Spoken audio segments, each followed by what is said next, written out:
Welcome to యూఏటీవీ.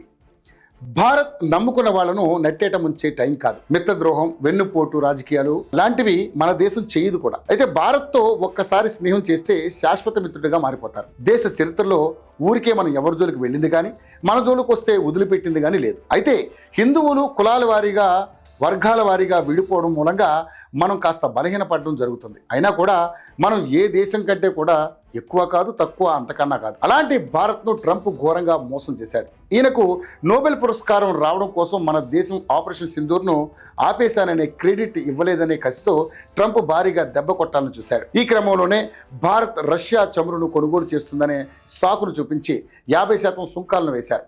ఇవి అమల్లోకి కూడా వచ్చాయి. ఈ విషయంపై భారత్లోనే కాదు, ట్రంప్ దేశమైన అమెరికాలో కూడా తీవ్రమైన నిరసనలు వ్యక్తమవుతున్నాయి.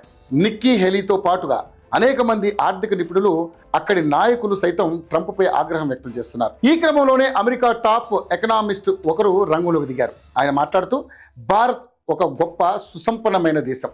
ఆ దేశంలోని ప్రజలంతా కూడా రత్నాలతో ఆడుకునే సమయంలో మన దేశం కళ్ళు కూడా తెరవలేదు. అలాంటి దేశంతో వైరం ఒక సిగ్గుమాలిన చర్యగా నేను భావిస్తున్నాను. నేను ఇప్పుడు భారత్కు మద్దతును తెలియజేస్తున్నాను. చెయ్యని తప్పుకు ఆ దేశాన్ని శిక్షించడం నేరం. అందుకే చెప్తున్నా, భారత్ అభివృద్ధి చెందుతున్న దేశాలతో సంబంధాలను మెరుగుపరుచుకోవాలి. దీన్ని బట్టి చూస్తే భారత్ ఒక నమ్మదగిన మిత్రదేశంగా అమెరికన్లు భావిస్తున్నారు. కానీ ట్రంప్ మాత్రం పన్నులు విధించి మోడీని లొంగ తీసుకోవాలని చూశారు. ఏకంగా 50% పన్నులు విధించారు. కానీ భారత్ నుంచి ఎలాంటి రియాక్షన్ లేదు. ఇంకా టారిఫ్లు 100కు పెంచుతామని ట్రంప్ అంటున్నారు. అయితే 144 కోట్ల జనాభా కలిగి 70 కోట్ల యువత ఉన్న దేశాన్ని ట్రంప్ ఏ విధంగా లొంగ తీసుకోగలుగుతాడు?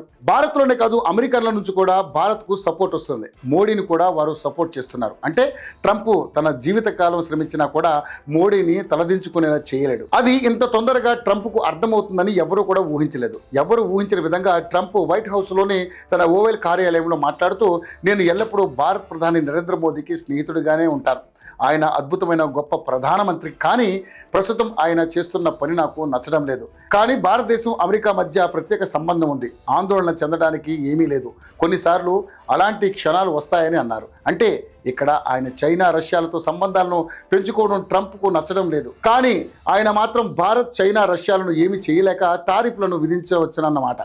ఏది ఏమైనా కూడా సుంకాలు భారత్కు మద్దతును పెంచితే ట్రంప్కు మాత్రం తమ దేశంలోని వ్యతిరేకతను పెంచాయి. ఇక నుంచి అయినా ట్రంప్ ఇలాంటి ముందు చూపు లేని నిర్ణయాలు తీసుకోవడం మానుకుంటారో లేదో చూడాలి మరి.